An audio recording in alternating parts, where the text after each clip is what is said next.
Hey everyone, and Doug here from 2 Plus Stuff, and I am just chilling out and doing a little bit of hobby on this nice relaxing day on Saturday for me. And so I thought we would all just kind of hang out. I'm just going to my channel and make sure everything's working. Cool, looks like it's good.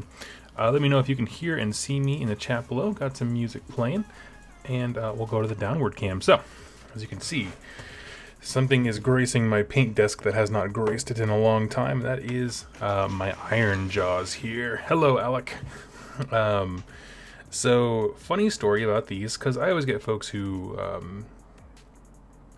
I switch armies and I trade stuff so quickly that some folks like don't have time to like get caught up with where my head's at.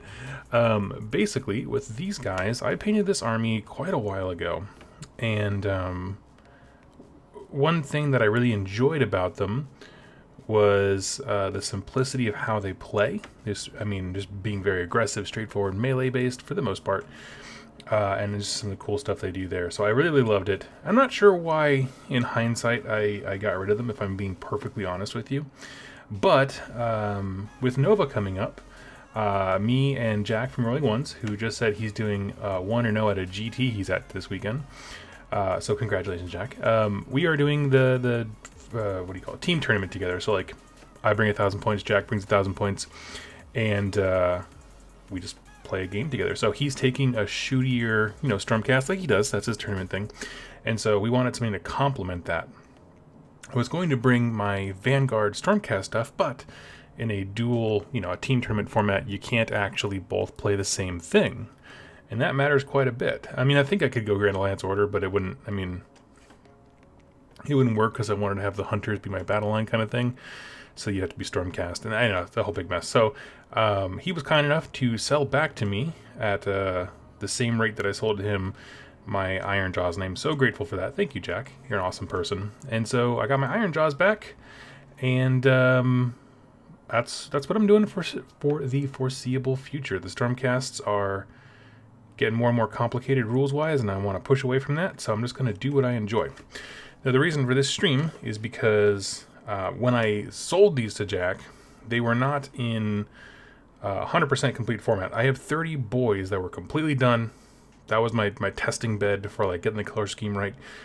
For these, I really just have to do the bases, it looks like. Just a little bit of dry brushing to make the color pop.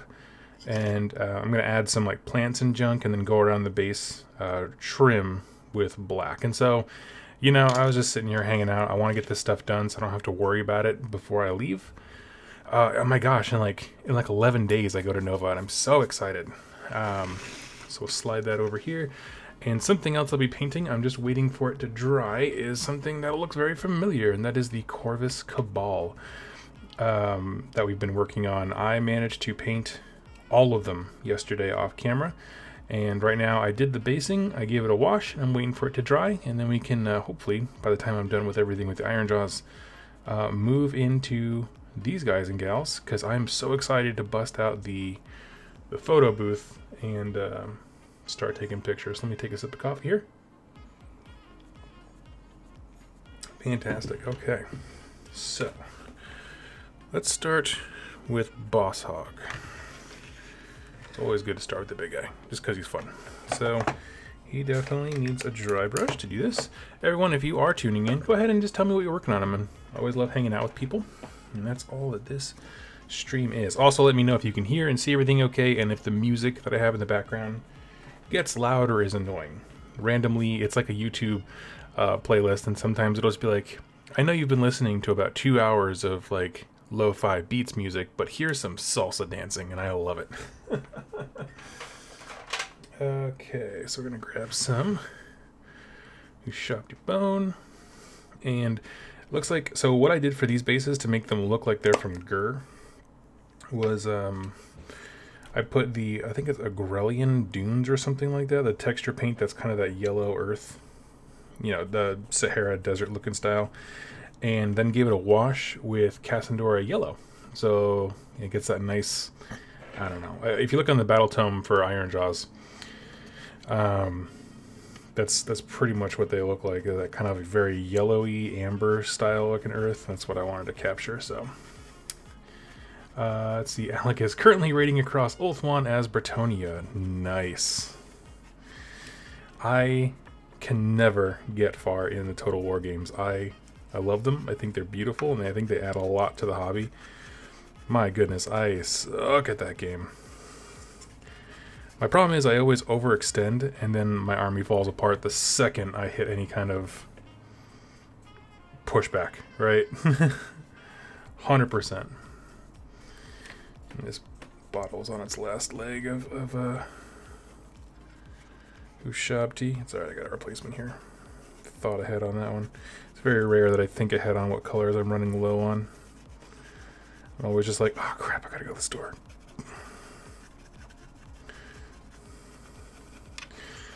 Let's see.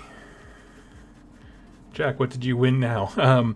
So Jack is at and I can pull up the name of it here in a second once I put this guy down, but there's a GT in Vancouver, Washington today that Jack is a part of. He's basically just fine-tuning his list because Jack's going to participate in the grand event, the grand tournament hardcore gamer thing at Nova, and so he's just doing some last-minute fine-tuning.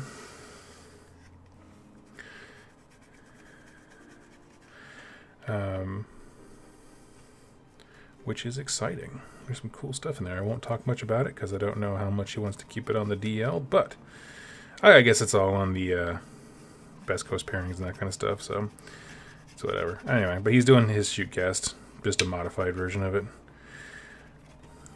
Because I'm told that people who like to win games spend time working on their lists and they don't just take whatever they own, which is what I do.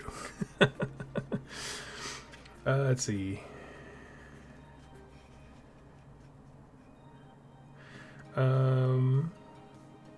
Hi, currently finishing up my Night Haunt Warband for Warcry. Sweet. I do. I have 0 of the death factions. I really want to get into them. What's funny is I somehow ended up with all 3 of the destruction armies. 1 of the order, but none of the death. I was like, oh, I don't know how that happened. For someone who hasn't played a destruction army in forever, that's really funny to me.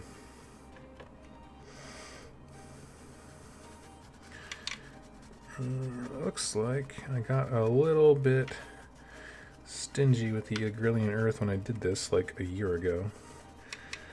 There's some gaps in here, that's alright. It makes it look varied. I'll throw some plants in there too, kind of fill up some of the dead space. And it'll look just fine. Alright. Connor, have fun, Doug. I'm just relaxing. Can't paint for 2 weeks. Oh no. House and dog sitting for friends. Oh man. Well, that's a bummer. Well, you can certainly just chill out, play some video games or read whatever like that, and we'll get some hobby done. Here's Screaming Skull. I'll need some of that too. Feel that. Trying my own list for a local thing. By me on the East Coast. Nice. Got 2 lists I like a lot. Nice. Rocco, are you going to... you said you're on the East Coast. Are you going to Nova by chance? I'm trying to leave my schedule as open as possible. I want to meet as many folks as I can. I'm very excited about the idea of doing that.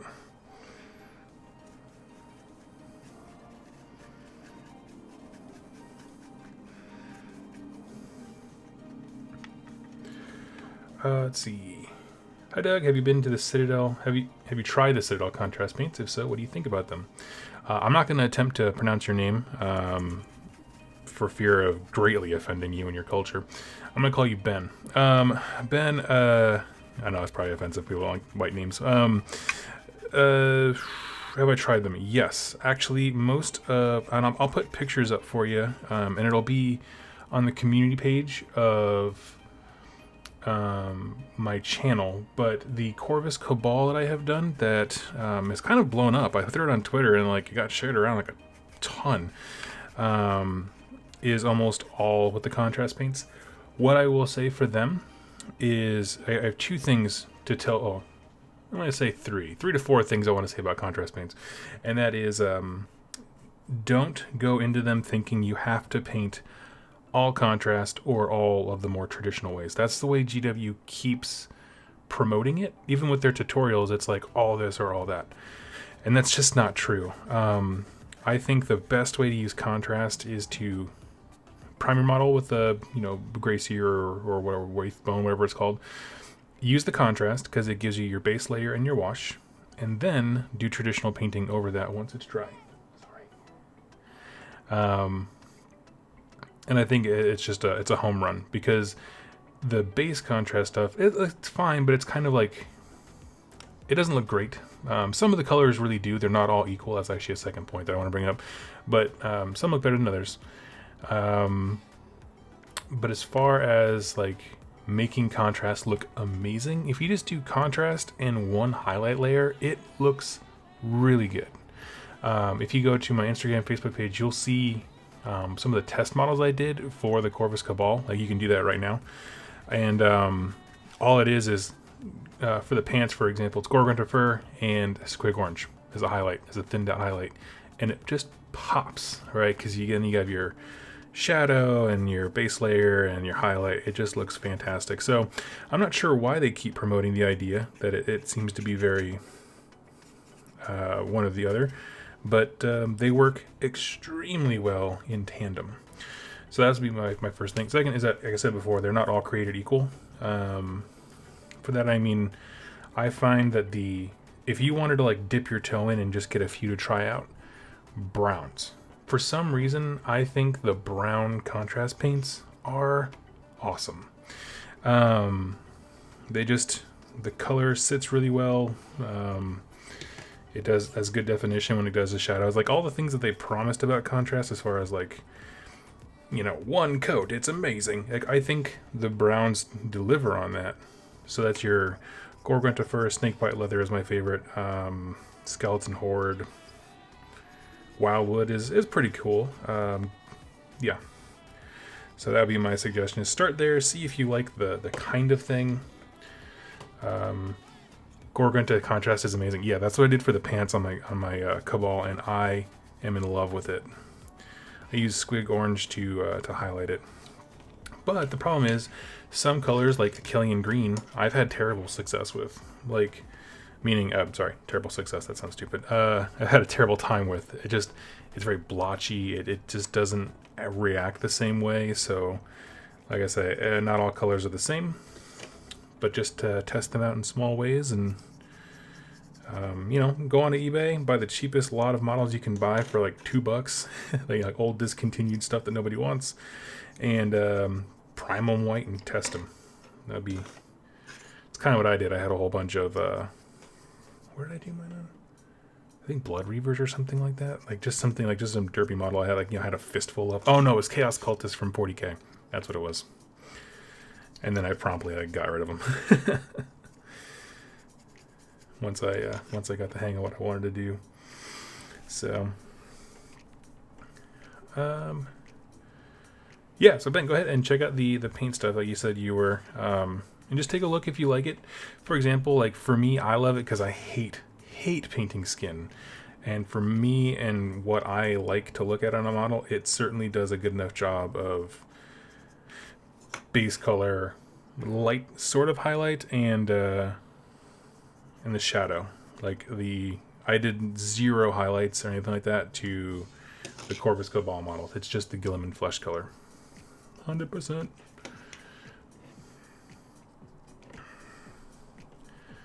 Let's see.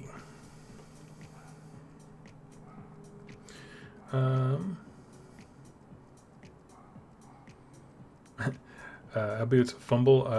Sort of the reverse. My main list is Night Haunt, but I've ended up with the Order Warbands. That's funny. I like that. Blurby Bugger. How many Warbands do you think GW will introduce for Warcry aside from Scions? Yeah, the 2 they mentioned that they haven't released models for. I don't know. I mean, I want them to keep the game relatively small for the sake of giving us a chance to learn warbands and what they do and their flavor for a little bit.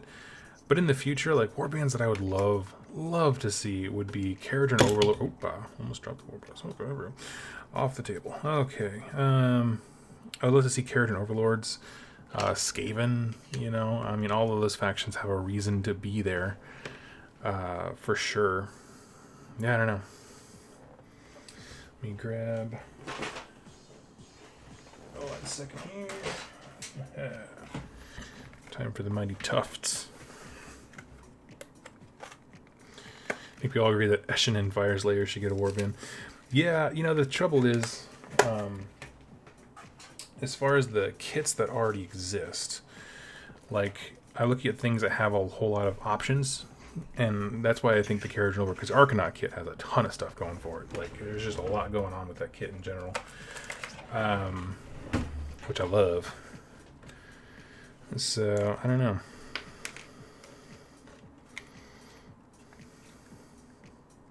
Hey, painting my carriages right now. Sweet.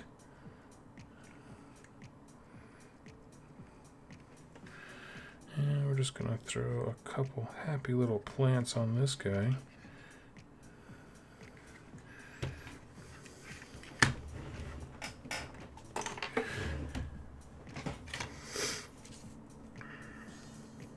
Grab some of these bigger ones.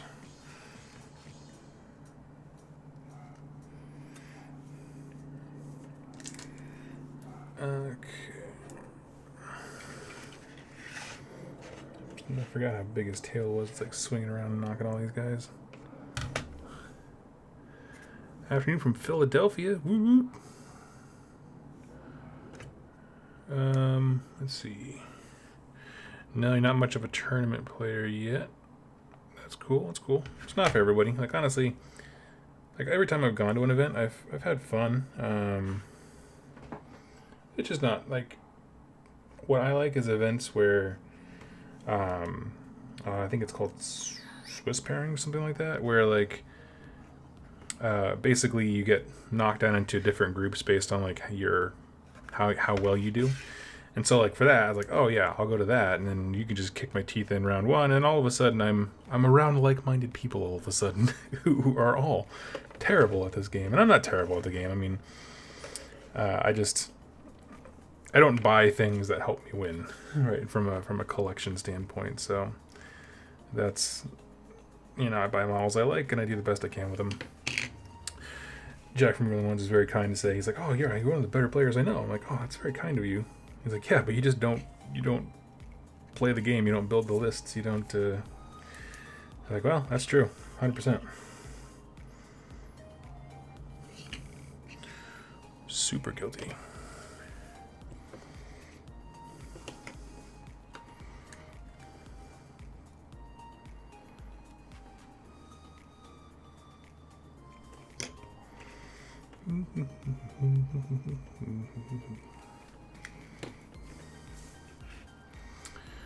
Let's see. Hope they give a Seraphon Warband. I want them to do something with Seraphon. Something big. I don't know. Let them speak English or something, like, so they can start interacting more with other armies and just have a reason to be places. That's all I want.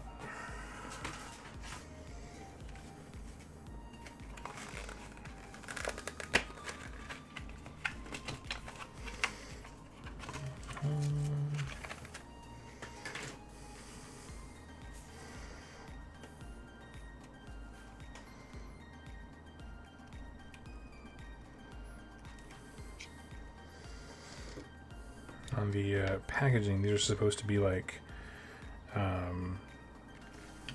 tufts of grass that have snow on them, but I think they look more like just dead, desaturated, like dune type grass things. So that's what I use them for. They look great.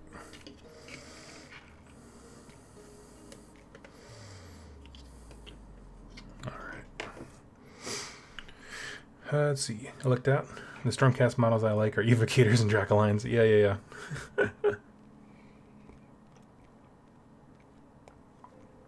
I'm a little, I don't know, my thing with the Stormcast, and I love my Stormcast army. I think I put a lot of work into painting them. I just don't see myself playing them a lot because, like, you know, they have all this shooting now. I want to not shoot. I want to focus on other stuff. I really like hardcore melee armies that get stuck in and start doing work like that.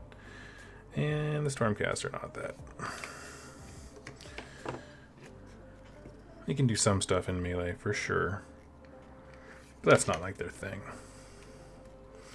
They also don't have any like powerful melee heroes outside of the Celestin Prime, who is in an awkward place. I think that's fair to say.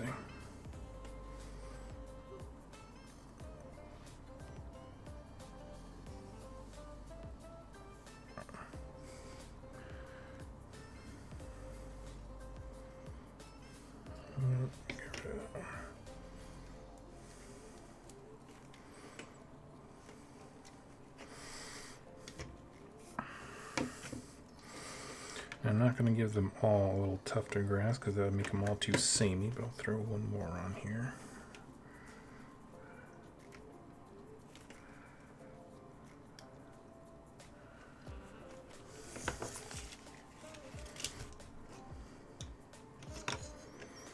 But yeah, so that's kind of my jam. That's actually why I'm excited. I was kind of getting back into the idea of Ironjaws since I painted the Warhammer Underworlds Shadespire or whatever warband for them. I thought that was so cool looking. I was like, man, why did I ever get rid of that army? I actually don't remember. Maybe I got bored of the models, like painting them the same thing. That sounds like me. But that math checks out.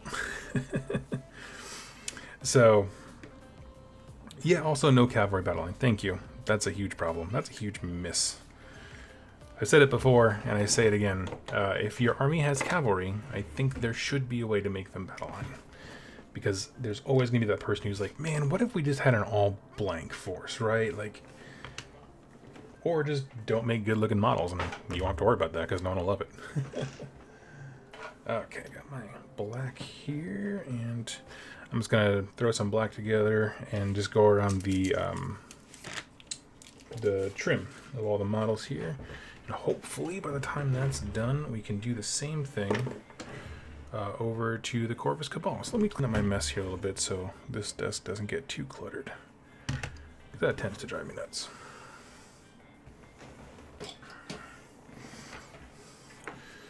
What paints I'm not using. Let's see.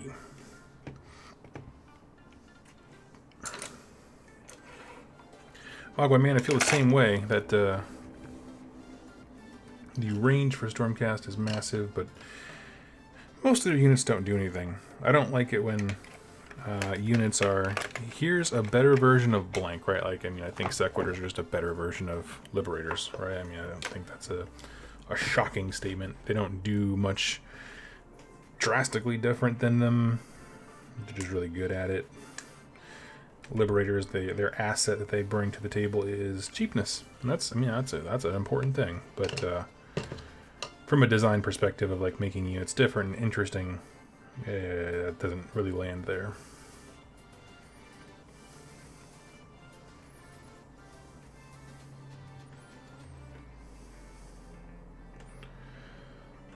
Let's see.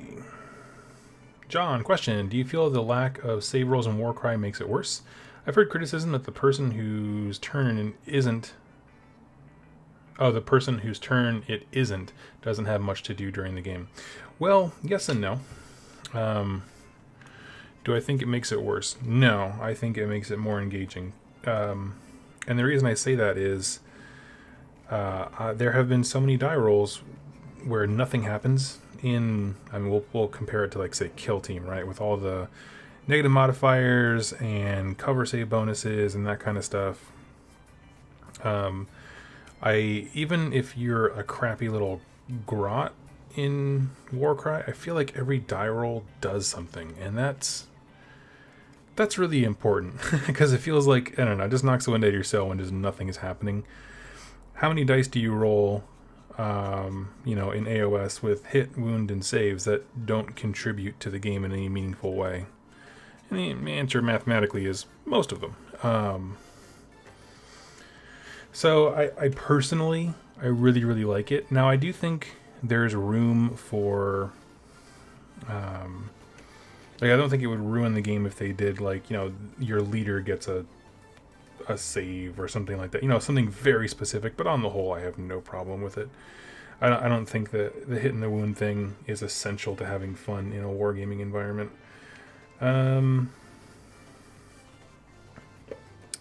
What else? Oh, and as far as your second point, like if it isn't your turn, it's not much fun.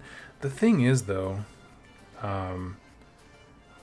it's the amount of times that it is not your turn is very low for both people. What I mean is, things happen very, very fast. It's not like in AOS where it's not your turn, so you sit there for 45 minutes while the other guy moves, a block of 30 Fire Slayer guys forward 4 inches. You know what I mean? It's the activations are so quick that I really don't. I've never felt like I wasn't engaged. I've played 8 games now, and at no point did I feel like I was really just sitting there, unless your opponent just really can't decide on what to do. The only thing that was painful was when I was giving a demo to I think he was like a 12-year-old kid. And he's a very sweet kid, but he was like, I just don't want to do anything wrong. And I'm like, kid, it's a demo. You're not going to do anything. I know him, so I call him kid. It's a demo. This is why you do things wrong, right? You learn. That's why you learn the game. Just do something. That was the only time where I felt like things got boring, but that was very corner case. Because I don't know. Yeah, I've never experienced that. I can see why, if you're comparing the I Go You Go on a model to model basis versus how that would work on something like 40k or AOS, yes, but I've never felt that way. I would say if it's possible, go somewhere and do a demo of it and just see how much time you feel like you're not engaged.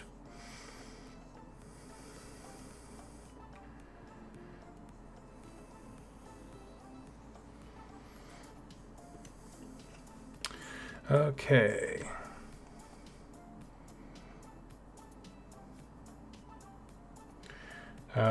Christopher, I think what you mean to say is you hate having to buy the Stormcast army book over and over. Yeah, that's the poster boy tax. Always exists for Games Workshop games, whether you're a Space Marine or a Stormcast.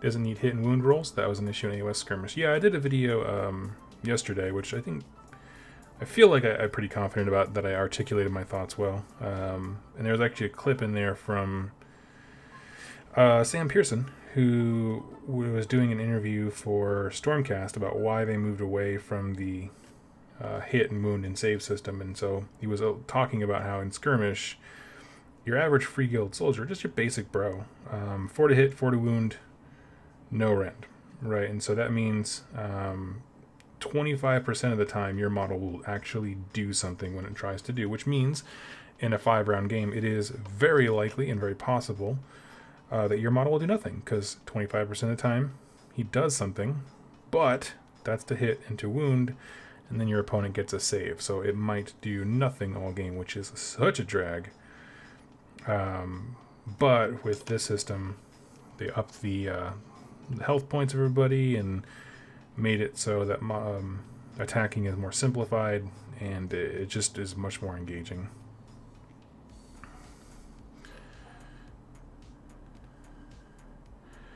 Let's see. Metatron, what is the name for your chapter? The yellow one. Let's see, the red ones are Blood Tooths. Yeah, these, the name is in the book, but I don't have that with me right now, actually. I forgot. But there is a blue Ironjaws thing. What's your plan and what's in your list? My plan is to run forward and act as a meat shield so this is for a double, so it's only a 1k army, but I'm playing with Jack. He's bringing a whole bunch of Stormcast shooting, and so my job, I am Operation Meat Wall, and so I'm going to run forward, engage things. I got 30 Ard Boys. I actually got to double check the list that I made. I don't remember, but got a bunch of Ard Boys are going to run forward and just absorb shots, and then the Brutes are going to go and pick a target specifically, and that's about it. The rest of it is up to Jack to shoot off heroes. Let's hope that he can do that. I have no worries. That's like his specialty. Okay. good there. Let me see how these Corvis Cabal guys are doing. They're just about dry. That's good. So we can start doing the baselining now that we have some black paint ready for them.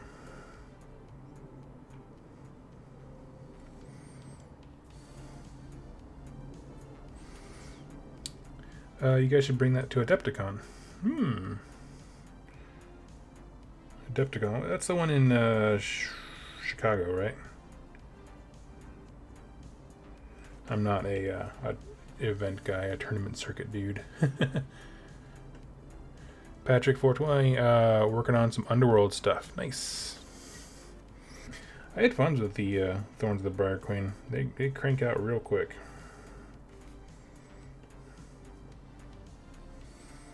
It made me seriously pause and like go to eBay and be like, how much is a Nighthaunt army? Like, what are the real world costs of that thing? I just never, they never interested me before, but I love those models.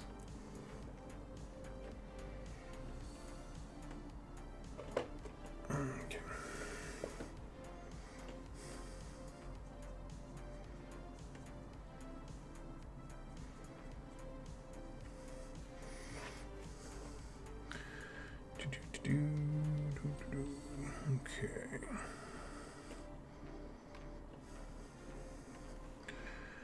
I'm not gonna lie, I am probably more excited for the paint scheme on these Corvis Cabal dudes than any paint scheme I have painted in a long time.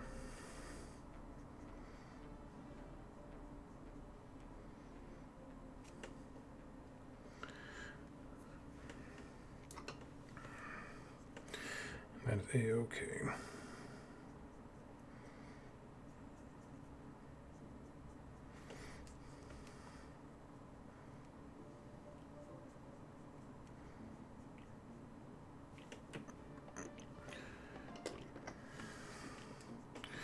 So yeah, basically once everything is dry from what I'm doing right now, I'm going to throw some wash into the shrubs that are on the other dudes. I need to dry brush and highlight.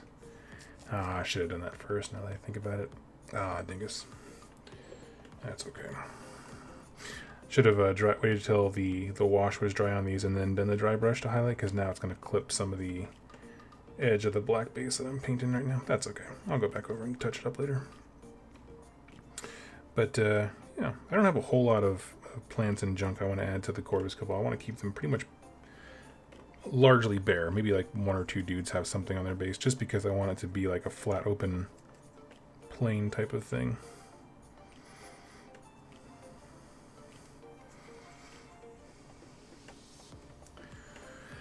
Let's see, everyone I work with plays 40k and Kill Team. No one really plays Warcry, so very sad. Oh, that's a bummer, man.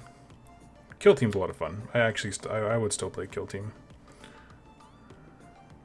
And I mean, like, the reason I have Kill Team is because I was going to get into 40k, which I will be doing here pretty soon after Nova, with the Death Guard, because I love painting gross things. And I'll probably use my Glotkin as a great unclean one. AT question, do you think AOS would gain from a similar attack sequence to Warcry, rolling only once? Yeah. I think it would definitely speed the game up, but I'm not sure. Like, because it's tough, because you would have to rewrite every army simultaneously to do something like that. Like, they would have to like relaunch the game again, basically. And I just don't think that that's going to happen. As far as, like, do I think it would benefit? I'm not sure what I think on that one.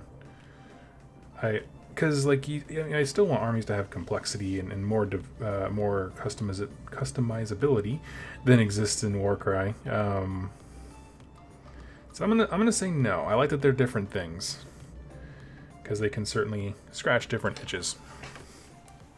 like, you know, in Warcry, there's not really that same level of like Rube Goldberg machine where all the synergies overlap. You know, maybe you have one or two abilities that affect dudes nearby, but for the most part, it's more about model placement and being your objectives and that kind of stuff, and thinking about your opponent's next move. Whereas in Age of Sigmar, like, I love the fact that, you know, you can take a unit like Blood Reavers who are hot garbage on their own, but then you give them all these buffs and you crank them up, and then the leader's like, okay, now go run in charge, and like all of a sudden this, you know, unit of just bros with no shirts on becomes a wrecking crew for a little bit until the next turn when that expires and you have to do it all over again, or just leave them to die. Like, I love, you don't get that same kind of like synergy layering in Warcry. So I think it would lose something from that, and that part of that synergy is because it has the, you know, the dials to turn of hitting and wounding and that kind of stuff. So yeah. Vincey, hello. Every time I see a well-painted Nurgle, I puke a little in appreciation. I love it.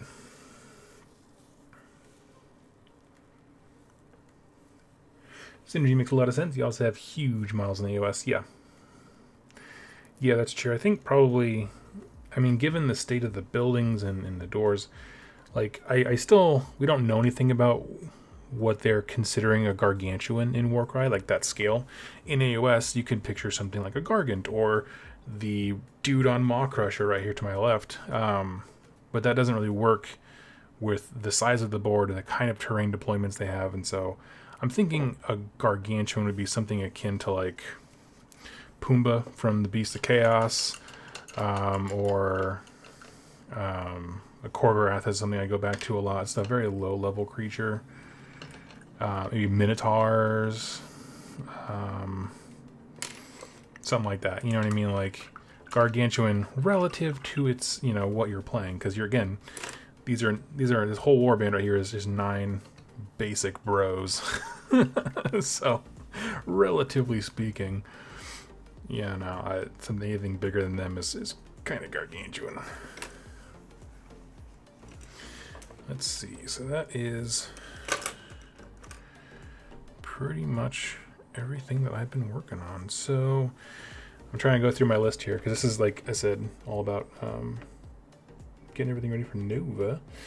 So I have my heroes here.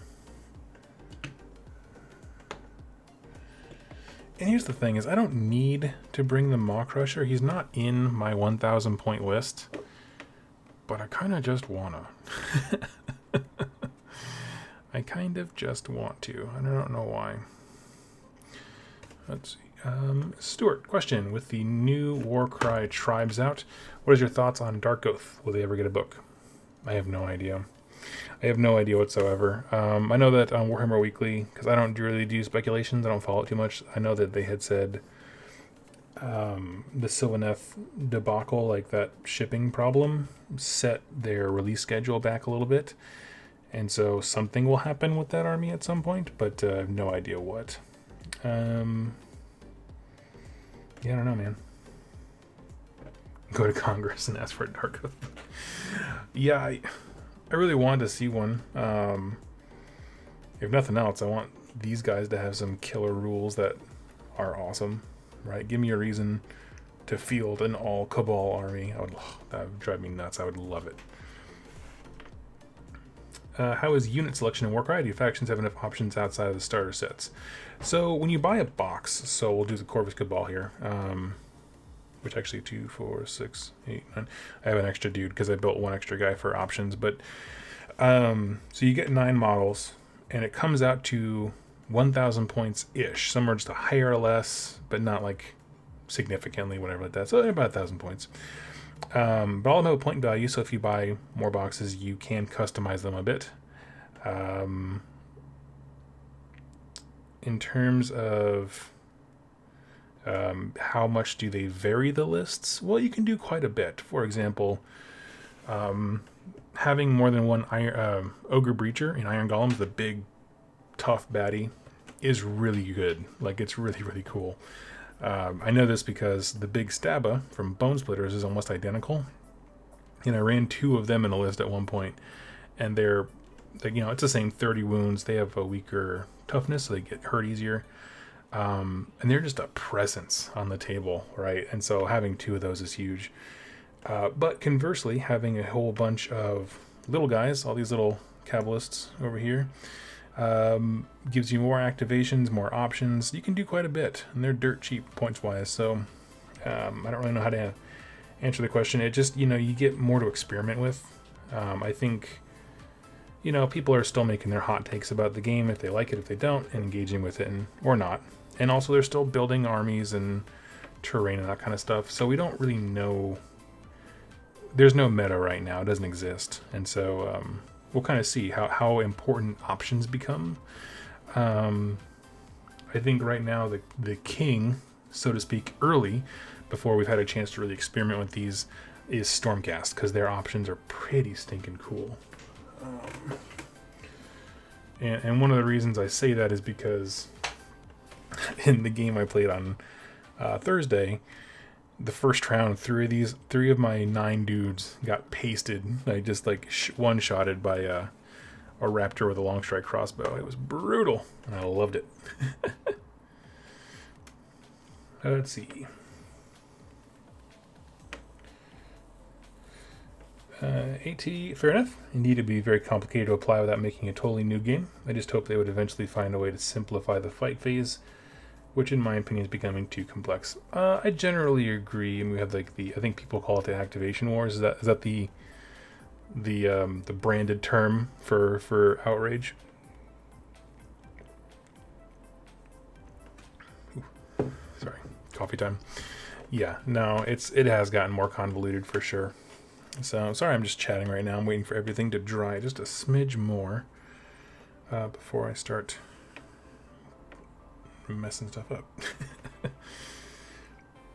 Almost. I'm kind of using him as my metric.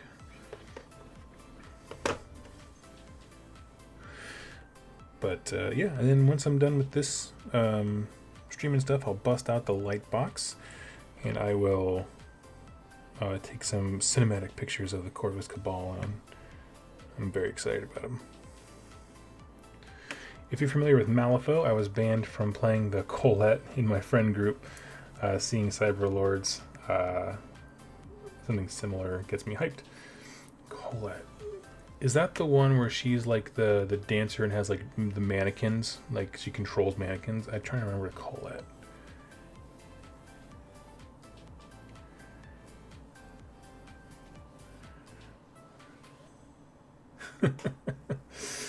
Thank you.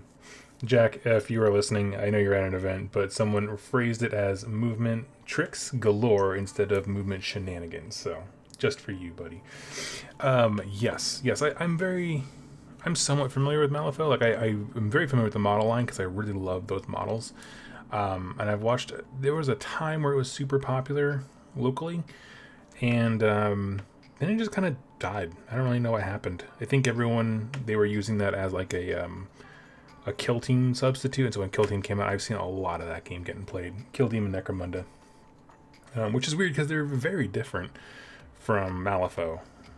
So I don't really see how those are necessarily like, one for one. But I guess for some folks they are, so that's, cool. Do what you love. Let's see.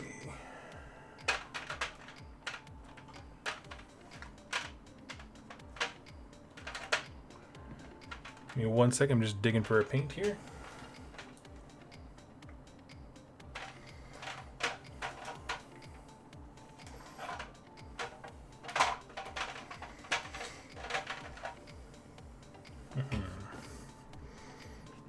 Okay, we'll go with this. They gave me a free ride as a TO for Nova. Sweet.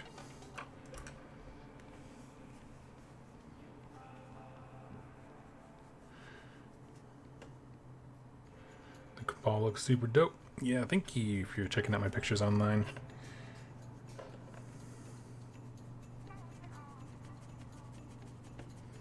I'm very excited about them. Actually, I was saying earlier, I'm probably more excited about them than any other warband I've painted in the last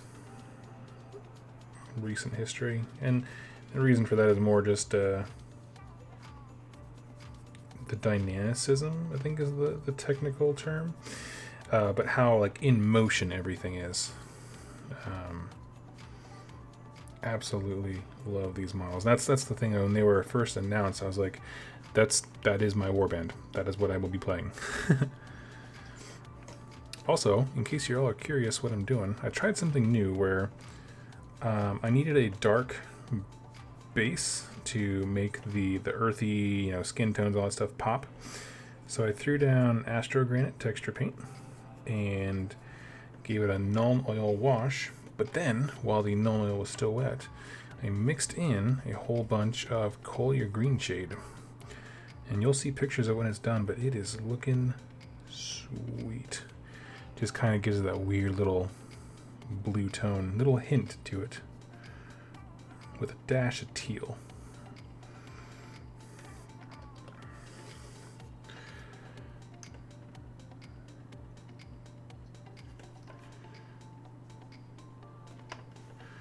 Never saw you as a dancey guy. What do you mean? Oh, the music? Ah.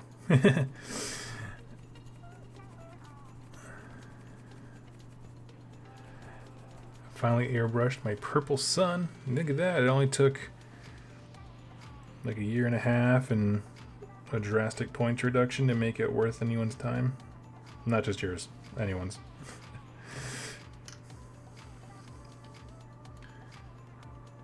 Oh man, movement shenanigans.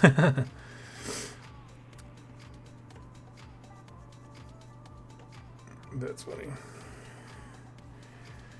I actually really love movement effects in the game because I think that makes it just, you know what it is because it's tactical, but it's all on you as a player. Like for example, like the Sylvaneth teleportation thing, I think is really, really cool. And the reason I say that is because, it's not about my opponent, it's about me cracking the puzzle of like, okay, how do I get to do what I want, right? And I like that. I like when it doesn't depend on, if I could just kill this one guy, like, no, because like, that's not what it's about. I want to like know that I can do whatever I need to do, my plan. Games are one in the movement phase, change my mind. I'm not a good enough player to argue that.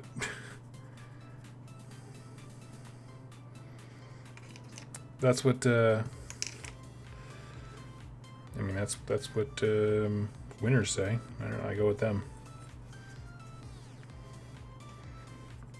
People who have won events, I mean.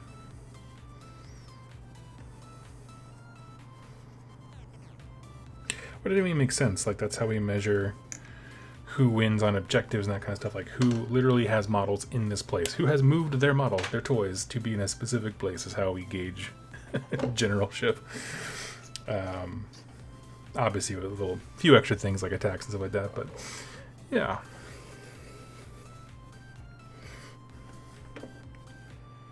Alright, now let's see.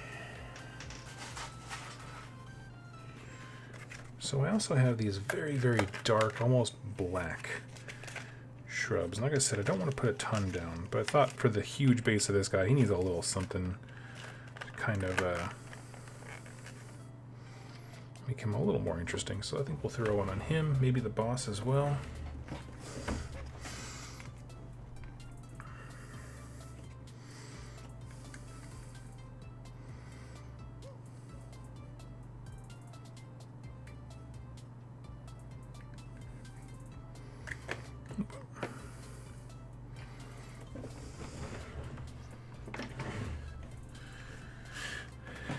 Also, it depends on your army because, for example, like Jack, the game is won or lost in the shooting phase.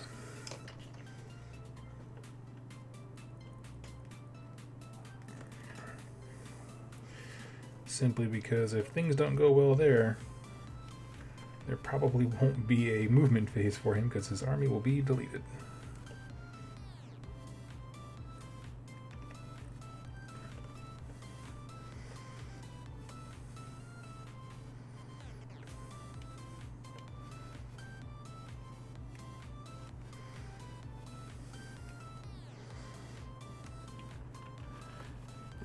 Oh, that's pretty good.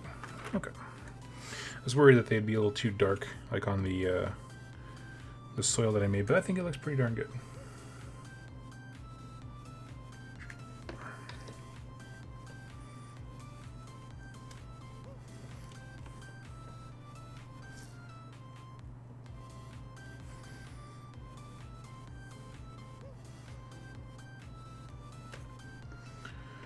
Let's see, movements what sets everything up. Proper allocation of force in the right area. Just tuned in. What's the dealio? Well, we're just chatting while I do some basing on a few guys.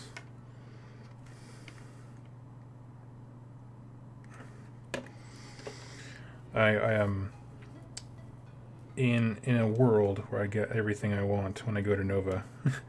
I would love to be recorded on Warhammer TV. And so to do that, I want to have everything looking like as fire as possible, right? Everything looking just right. Just so good. And so that's kind of what I'm going for. Is just, you know, making sure all the bases are in good shape. And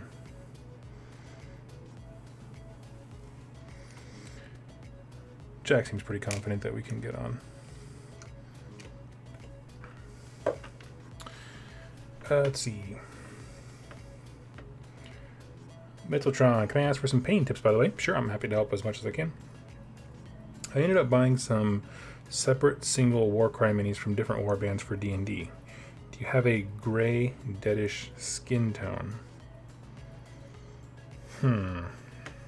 Gray, deadish. I don't think I've ever tried that one, to be perfectly honest with you.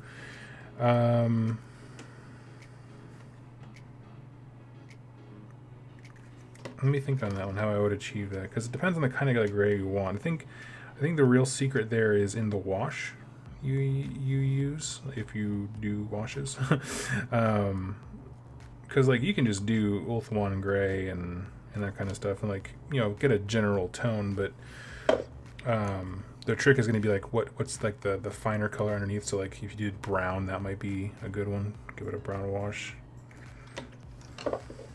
just so that it looks dirty and gross and rotten. I don't know, if someone else has a better idea, please. I feel like there's certainly a Vince Ventrella tutorial on how to do that I don't know about, but would recommend heartily if I knew, because he does all those like hobby cheating tips and they're amazing.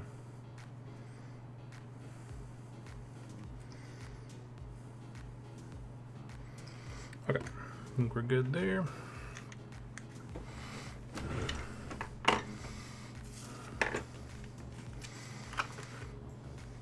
So I've recently gotten into Warhammer as a whole start collecting Demon Zinch box of the month, and they had finally finished and painted. Problem is, I don't actually know anyone who plays AOS 40k. Was thinking of surprising a friend with Warcry. Do you think that will be a better place to begin? It is certainly simple. It depends on the reason why they don't want to play AOS.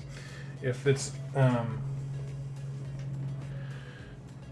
it is about complexity and the amount of money it takes to buy into the game, which are both very real concerns, or even the amount of time a game takes, again, another real one, then Warcry is a great alternative to all of those in terms of it's cheaper, you know, have them buy a Bone Splitters box in the car. It's $58, boom, you're in the game. If it's a matter of time, the games are shorter. It's about complexity. It's much simpler and quicker to learn.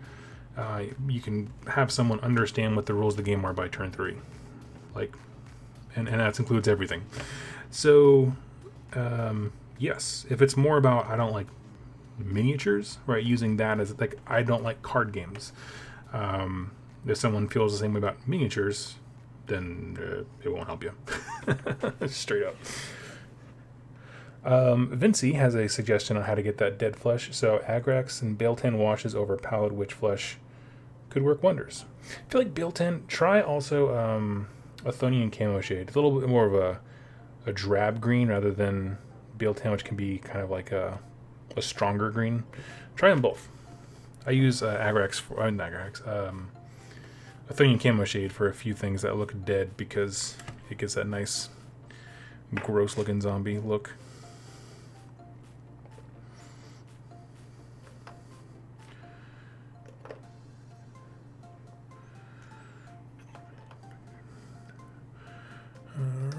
just get my Warband over here.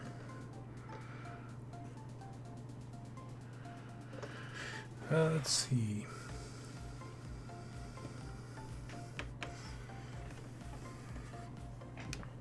Yeah, I'm trying to think of a contrast tone that could get you a gross looking flesh. Maybe Griffhound Gray or something like that. I don't know.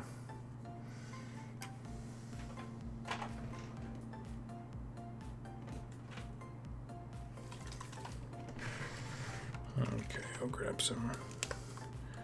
So here's the tip that I learned from Vince Ventrella himself, the man, the myth, the legend, when he was on the channel giving me help with basing. And I'm just going to ramble about that whilst I do it. So basically, Nurgle Green Contrast. Yeah, that's a great one, actually. I don't know how I didn't think about that. So at one point, I did a live show where I mentioned the fact that I hate basing models. And I, to an extent, stand by that statement. Vince was watching, which is very flattering, and made it his personal mission to be like, nuh-uh, and reached out to me and was like, I need to be on your show.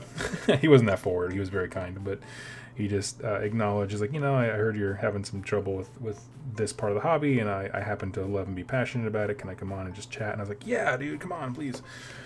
And so, he came on and gave us some tips. And basically, what I've been doing for the longest time is the very standard GW thing from the app, which is, like, hey, put your texture paint down, give it a dry brush of a highlight, and you're pretty much done. Throw some flock on there and make bushes. Is basically all of their wisdom. And so one of the things he mentioned doing that has been really, really nice and rewarding for me was, do those steps. Sure, that's awesome. But if you want to add a little bit of life to what you're doing, first of all, adding other things like skulls or objects or weapons or that kind of stuff to the ground, the base of the model, goes a long way to making them look very unique. But one thing he said was, like, when you put those little shrubs on, dip some wash into them. I was like, what are you talking about? Dip some wash into them? Why would you do that? And it's actually been really, really cool to see the kinds of effects and stuff like that that happen when you start pushing, just a wash into these bushes and stuff, because it adds depth to them. So, like, a normal plant in real life isn't just one color. It's actually a few different colors, from the dark from the base, and then it gets brighter as it goes out towards the branches and that kind of stuff, or the leaves. So that was actually a super helpful tip, and so that's all I just did. It'll take a while to dry. The big hang up on that one is you have to wait for the glue that binds the little bush to the base to dry, so that's why I had them off to the side for a bit. Because if you don't, then you can pull the super glue up through everything, and you're like, oh god. So, yeah, I should throw him in the photo box, the picture box.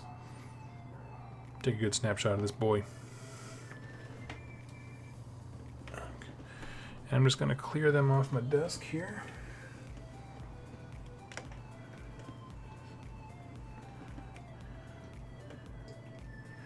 Okay, these guys I don't care too much about.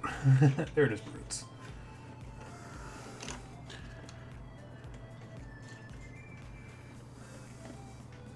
My little side table where I keep my current projects just off camera is getting full, because I also have iron golems there. I have a few of the untamed beasts, just built, not really done anything with them. Because those warbands didn't really speak to me as much as the Corvis Cabal did. So once these came out, I was like, yes, I'm in.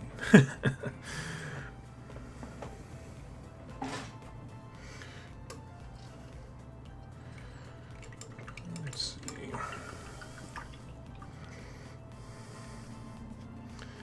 Well, back to work. See ya. Yeah, I'm going to do my basing thing here for the Corvis Cabal and let them dry. And then I will hop off as well, because I'm going to bust out the photo box so I can take some fancy pictures. And then flood social media with them for validation purposes. Okay.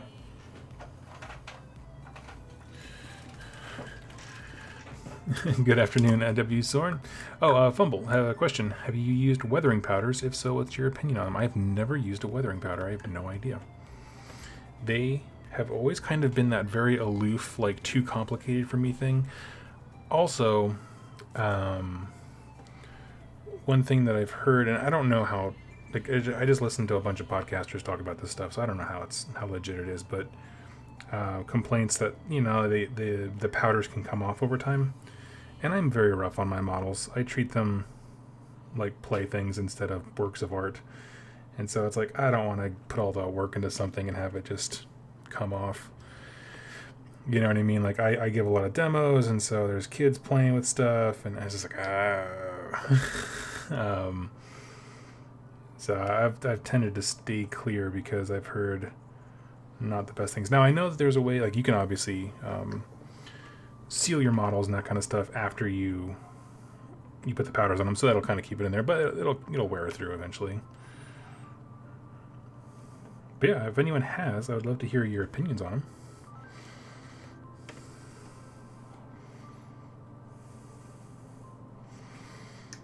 So we're doing the same thing on these guys, just pushing some wash with an old brush into the bases.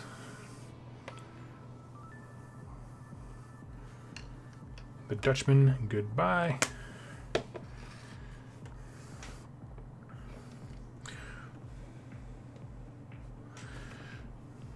let's see.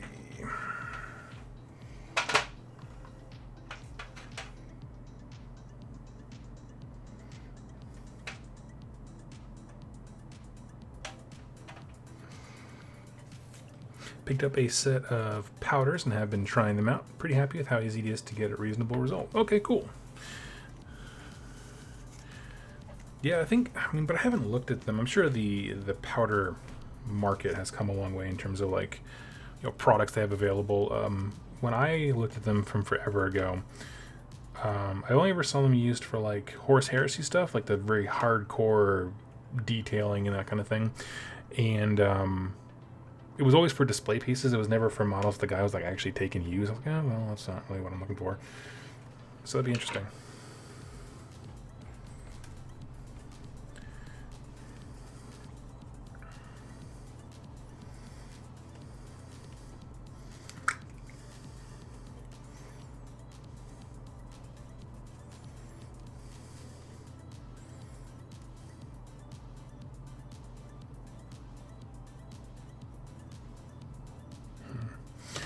I was kind of hoping I could dry brush the very tips of the bushes already, but unfortunately it just needs time to dry a little bit more.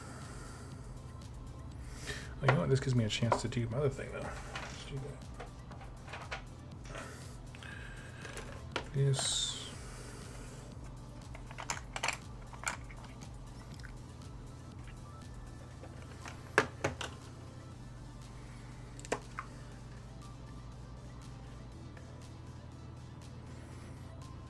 Originally picked them up for Titanicus. Yeah, that's the kind of stuff I've seen them used for.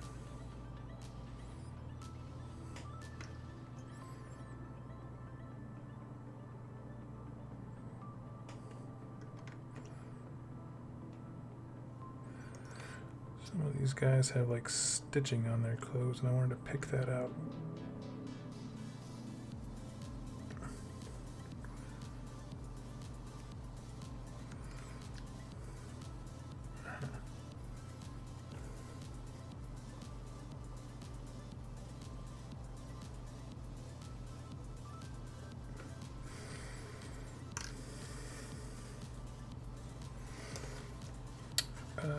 Changing up brushes with powders. Soft brushes make nice tints, glowing effects. That's cool.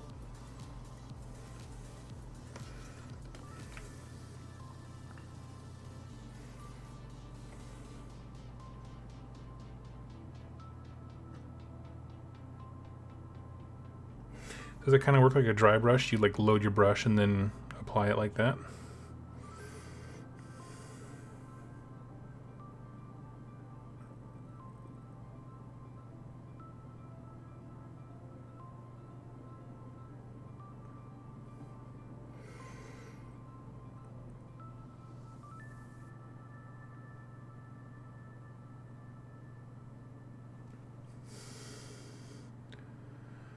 Here we go. Now he's done.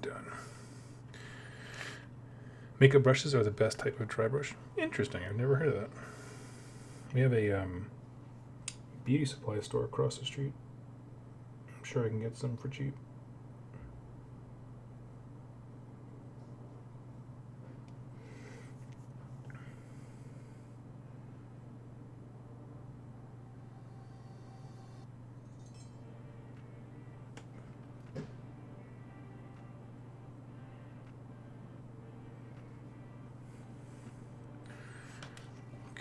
Soften the softer the brush, better it dries. I don't know. That makes perfect sense. Because you kind of need it to just flow off the bristles as easy as possible without being wet.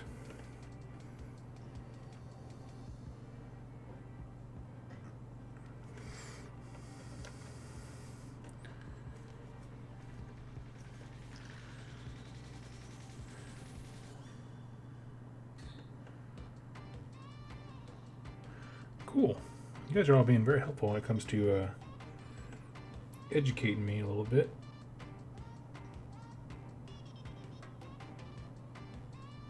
On the powder thing. It's interesting. I'll try it out. The thing is, I just don't. I'm trying to think of what I would use it on. Right, like maybe like weapons for rust effects, but like I feel like AOS doesn't have as many big stompy things I want to weather.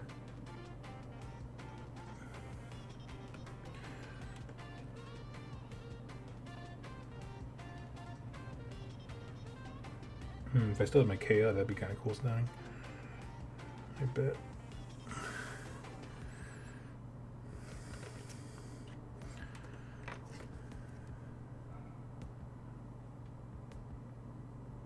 Spells, glowing stuff. Okay. Well, then I sound corrected. I guess when I think of powders, I mostly just think of rust effects or like specifically like chipped earth and that kind of stuff. Like I said, I've only ever seen it used on Horus Heresy stuff when it's like a dreadnought going through the waste. So it seems like they've kind of, like I said, evolved the product line quite a bit. 'Cause there was nothing when I looked at it before that would be like, oh yeah, that's a magic glow effect.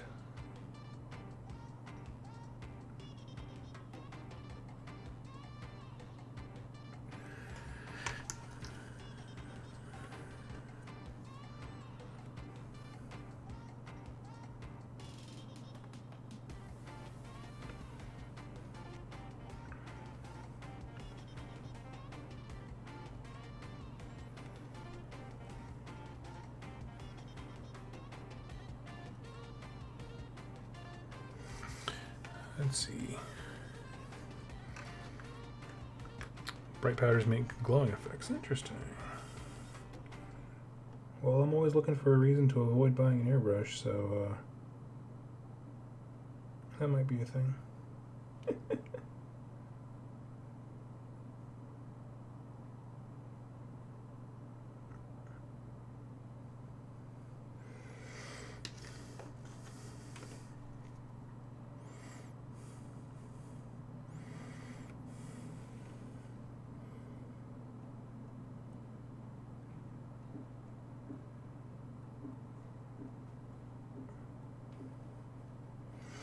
I want to clarify that statement.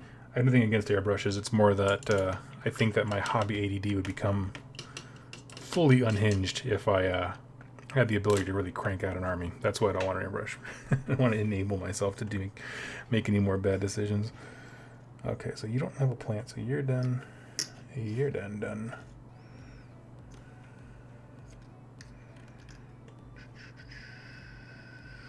All these two. Okay. Look up Tamiya Weather Masters. They even come with applicators. So an applicator is what I think it binds to. Is that correct? So you put the applicator down and then the powder and then let it dry so it, like a primer.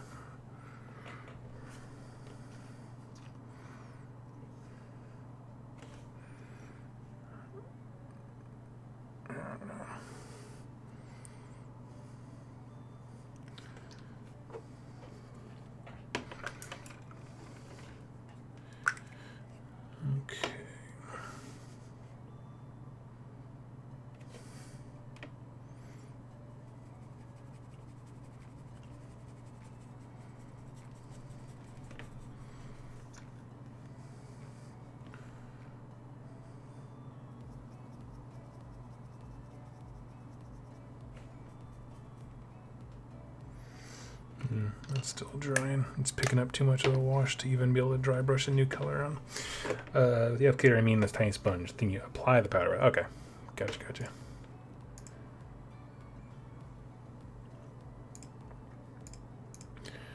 Sounds good. I'm just looking on light here.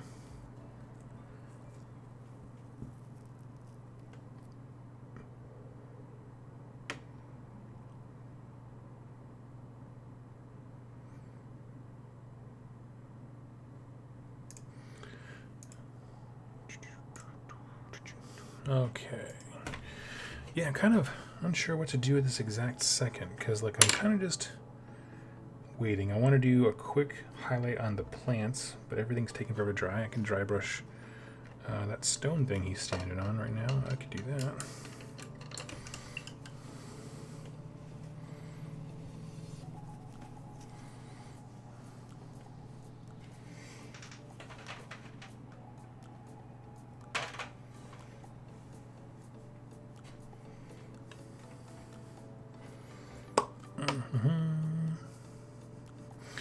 Yeah, so this should be the last time you see Corvis Cabal on the table for a little bit. Just how I like to vary it up, you know what I mean?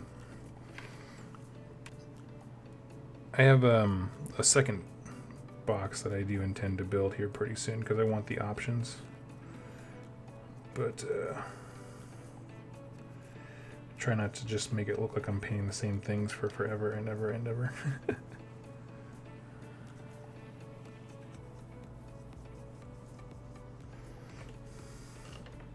Just got here, what are you painting? I'm doing the last of the bits for the Corvis Cabal, the Warcry Warband that I am smitten with. But I think they're pretty much good to go. Sorry, I just cracked my back there for a second. Pretty much good to go. I don't really understand how they work in the game yet. I played a game with them and very dodgy, but not so much on the toughness and or attack side of things. So what I'm going to do is go ahead and turn off the stream here, and I'm going to bust out the light box and take some proper pics and spam the internet around the world with them, just to show off what I've been doing for the last 2 days of my life. So justify my purpose. I will catch you guys, and I'll throw one up on the community page here on my channel so you can check out what we've been working on. So thank you all so much for joining me, and I'll check you in